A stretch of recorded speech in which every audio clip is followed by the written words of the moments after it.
passionate storytellers. I mean, I love a good story too, but you also have to pull the story back to see what the solution is. You can't just be in the heart, you gotta also lead with the brain, right? And I think what's so powerful of the women we have tonight is they have big hearts, they also got big brains. And they're smart, they're wicked smart, they're brilliant. And they know how to solve problems.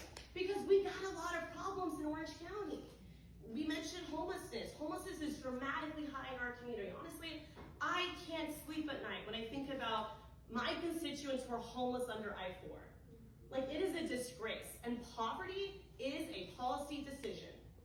We decide for it to happen. We decide to live by it. We decide to walk by someone who is in clear need of help because we got other things to do. And we criticize them. And we criticize them, we judge them, we shame them. Now we're criminalizing. And now we're criminalizing them. Come October, the state of Florida is not going to allow people to sleep outside, which is just a natural human need in society, right?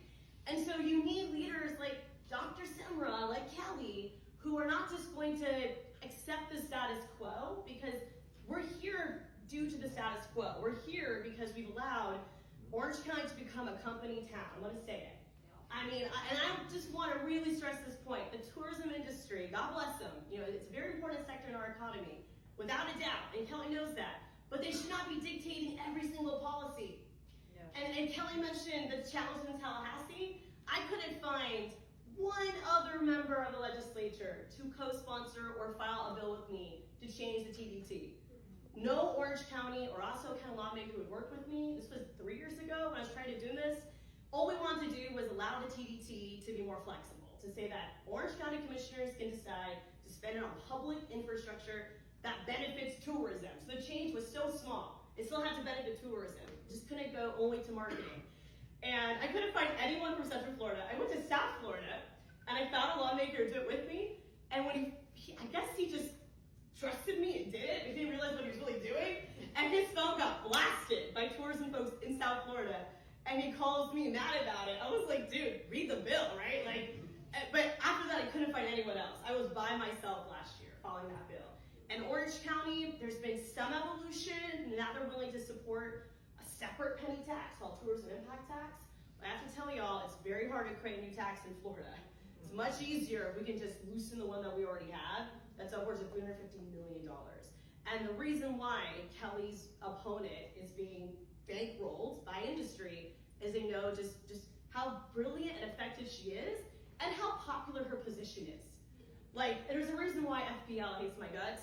Like, I always challenge the utility companies with Ford Power and Light, and it's because they realize that once you have a lawmaker that isn't just going to toe the company line, it's going to challenge them a little bit, that everyone else agrees and everyone else follows, right? So they buy your silence by making contributions, and the fact that you have someone like Kelly who's not going to be silenced in that way is incredibly important in a community with such great need.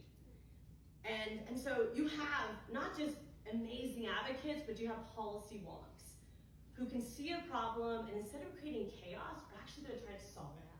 And that's what I do in the state capitol. You know, I'm a drama-free queen. Like, I do not want the drama. I just want to get the work done. And I do think a part of that is leading with both grit and grace. Because you have to be able to hold others accountable, but you can do it in a respectful way, a civil way, and you can do it in a way that brings people together to actually lift all boats. Because I don't believe in a zero-sum game. I don't think my success is tied to your failure. In fact, we can all win together. And these are the women who are helping to lead the way.